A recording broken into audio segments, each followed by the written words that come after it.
Halo guys, jumpa lagi dengan Sofyan dari Berita Gadget.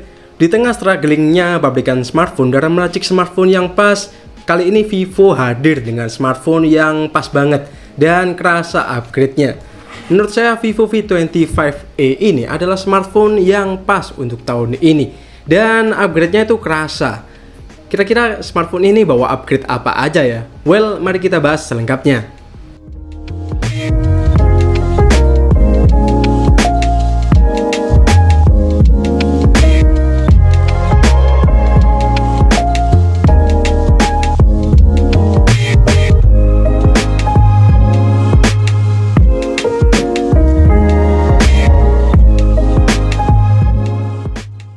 Pertama kali lihat desainnya, saya cukup kaget ya dengan desain Vivo V25e ini, karena punya desain yang cukup premium dengan membawa flat frame design dan juga edgy matte finishing pada bagian belakang.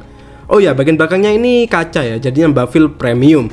Selain itu, back covernya ini juga anti fingerprint magnet, jadi aman ya walau sering kalian pegang tanpa casing. Soal proteksi lain seperti IP54 water splash dan dust resistant juga udah ada di HP ini. Jadi udah aman kalau nggak sengaja kena air atau tiba-tiba hujan ya. Soal grip, so far ukurannya yang compact ini ngasih grip yang nyaman dan framenya ini ternyata nggak kerasa tajam. Enak digenggam ya kalau menurut saya. Di sebelah kanan frame kita akan menemui tombol power dan juga tombol volume. Di sisi kiri kosong, sisi atas ada mic noise cancelling, dan sisi bawah ada grill speaker, mikrofon, port USB-C, dan SIM tray yang hybrid. Salah satu hal yang berani dari Vivo di HP ini ada pada kameranya. Vivo kali ini terlihat sangat percaya diri, di mana membekali Vivo V25e dengan 64 megapiksel OIS naik kamera. Dengan konfigurasi 64 megapiksel OIS main kamera, 2 megapiksel super makro, dan 2 megapiksel super bokeh. Hadirnya OIS ini bikin cost untuk kamera harus dipangkas ya, sehingga Vivo memilih untuk tidak menyertakan lensa ultrawide di kameranya ini. Sementara di depan ada lensa 32 megapiksel front kamera. Buat hasilnya saya cukup terkejut ya, jargon Live is Cinematic ini ternyata nggak gimmick belaka. Kombinasi AIS dan OIS ini membentuk Hybrid Image Stabilization yang bisa ngasih kita video yang stabil dan cocok banget buat orang yang seneng bikin video sinematik. Buat hasil videonya kayak gini.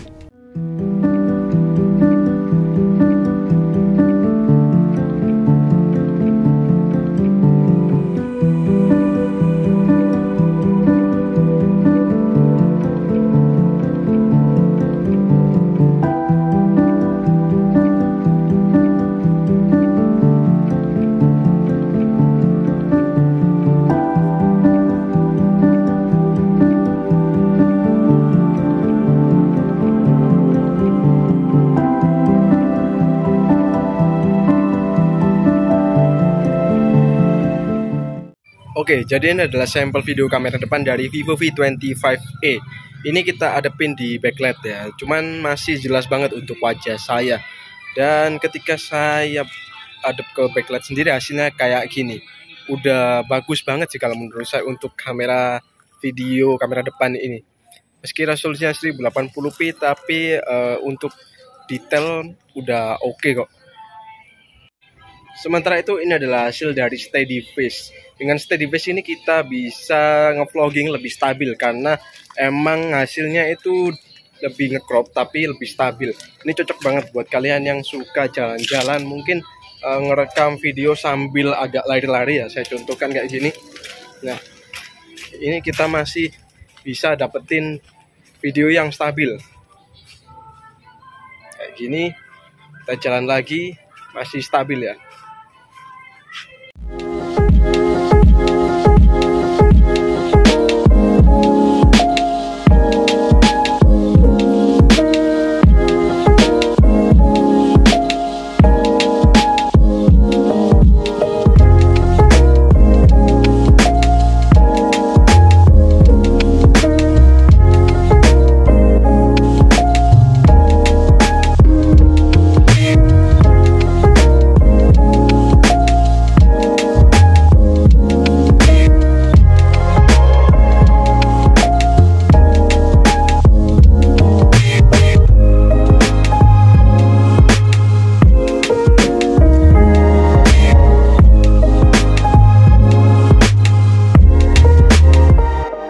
Di sektor videonya ini juga terdapat beberapa fitur seperti dual view video dan juga vlog movie yang bisa bantu kita berkreasi dalam konten video.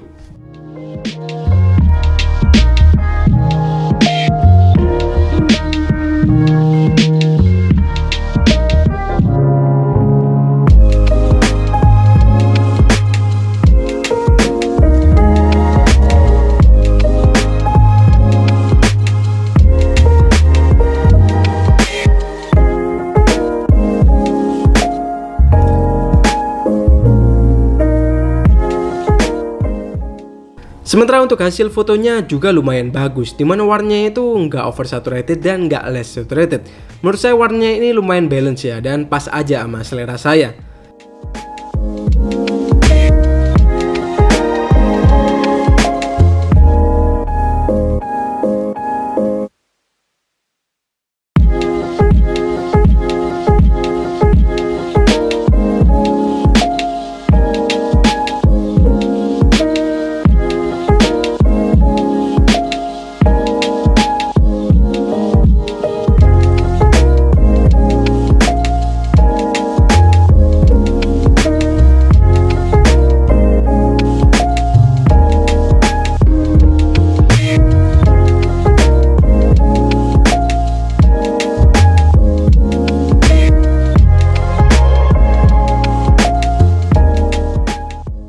Yang mungkin agak kurang ada pada detailnya, utamanya ketika dihadapkan dengan kondisi low lag. Akan muncul sedikit noise dan juga agak soft. Namun hal ini bisa dikurangi dengan mengaktifkan night mode. Karena algoritmanya ini bisa bantu reduksi noise serta tetap tajam dengan bantuan OIS.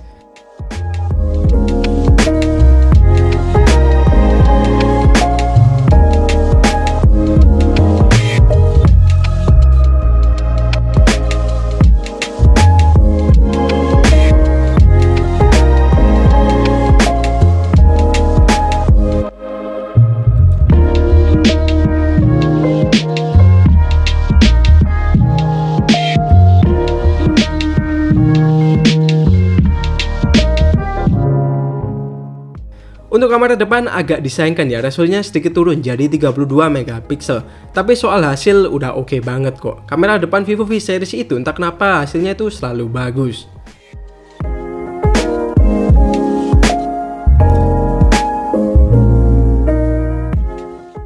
Selain kamera utama yang kerasa ada upgrade-nya, di sektor layar Vivo V25e ini juga kerasa upgrade-nya. Secara resolusi masih mempertahankan size compact ya, yakni 6,44 inch Full HD Plus AMOLED, tapi kali ini refresh rate-nya udah naik jadi 90 Hz. Soal warna udah gonjreng, khas banget AMOLED, dan karakternya itu lebih ke warm. Tapi tenang aja, buat kalian yang pengen karakter lebih cool, di HP ini juga udah nyediain pengaturan ke cool. Soal kecerahan layarnya udah aman banget sih, dipakai di outdoor atau terik matahari. Kecerahannya udah mencapai 1300 nits. Sektor lain yang kerasa juga upgrade-nya ada pada chipsetnya. Vivo V25e ini hadir dengan chipset terbaru yakni Helio G99 yang udah bawa aplikasi 6 nanometer ditandem dengan RAM 8GB plus 8GB extended RAM serta pilihan memori hingga 256GB. Kalau masih kerasa kurang, tenang aja, slot micro SD-nya ini bisa sampai 1TB memori expansion. Dengan kombinasi chipset dan RAM tersebut, Vivo V25e bisa kasih skor 325.000 di Antutu dan Geekbench 5 single core di 460 dan multicore di 1588. Buat ngegenshin impact, HP ini ternyata cukup lancar di settingan medium dengan suhu yang masih terjaga dengan baik. Main 30 menit, suhu maksimal yang didapat cuma di angka 39 derajat aja.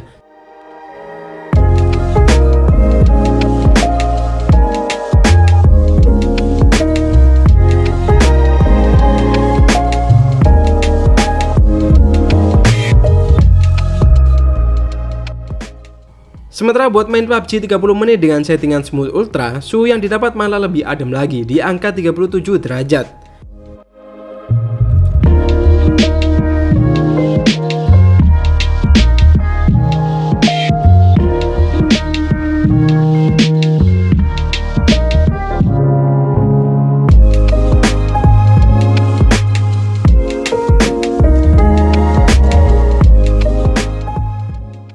Buat yang ngeluh tentang baterai, tenang aja, di Vivo V25e ini juga baterainya udah upgrade ya, yang kini udah jadi 4500 mAh. Sementara fast chargingnya yang lumayan cepat juga tetap dipertahankan ya, yakni 44 watt flash charge. Buat ngisi baterai 1% sampai 100% butuh waktu sekitar 1 jam 15 menit. Lumayan cepet lah ya. Untuk ketahanan baterainya juga lumayan banget. Dipakai Genshin 30 menit baterainya ngurang 8%, PUBG setengah jam ngurang 5%. Intinya HP ini aman banget buat seharian penuh. Baterai yang awet ini tidak lain tidak bukan karena efisiensi dari chipsetnya ini yang emang ngefek banget sih. Sedangkan saya coba tes di PC Mac bisa dapetin screen time sekitar 7 jam 20 menit dengan brightness full ya. Untuk audionya agak disayangkan ya, HP ini belum bawa stereo speaker, namun untuk kualitas speakernya ini udah lumayan. Kalau dirasa kurang keras atau kurang kedalamannya, Vivo juga udah nyediain audio super resolution yang bisa kasih kedalaman suara yang agak ningkat. Selain itu kalau file audionya kurang oke, fitur ini juga bisa memperbaiki kualitas file audionya.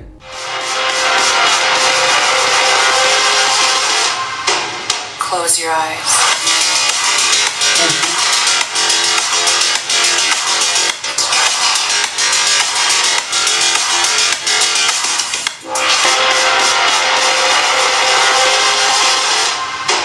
Close your eyes.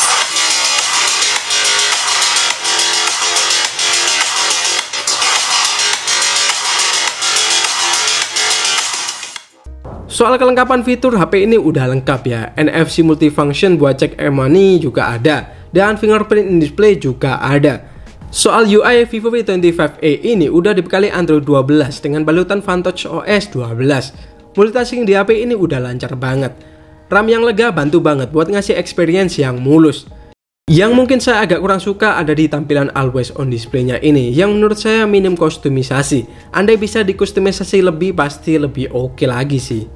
So, masuk ke kesimpulan. Apakah Vivo V25e ini layak beli? Jawaban saya layak ya. Asalkan Anda mau mengorbankan ketiadaan lensa ultrawide di sini.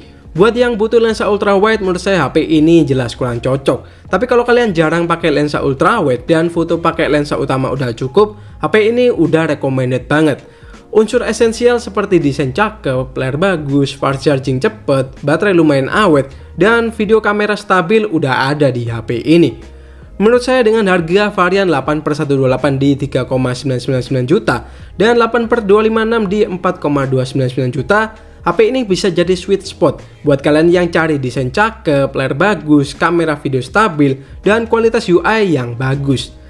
Buat kalian yang mau ikutan PO-nya udah bisa dipesan ya, dari tanggal 3 Oktober sampai 8 Oktober. Langsung aja cek ke official store Vivo di Shopee atau langsung ke website Vivo.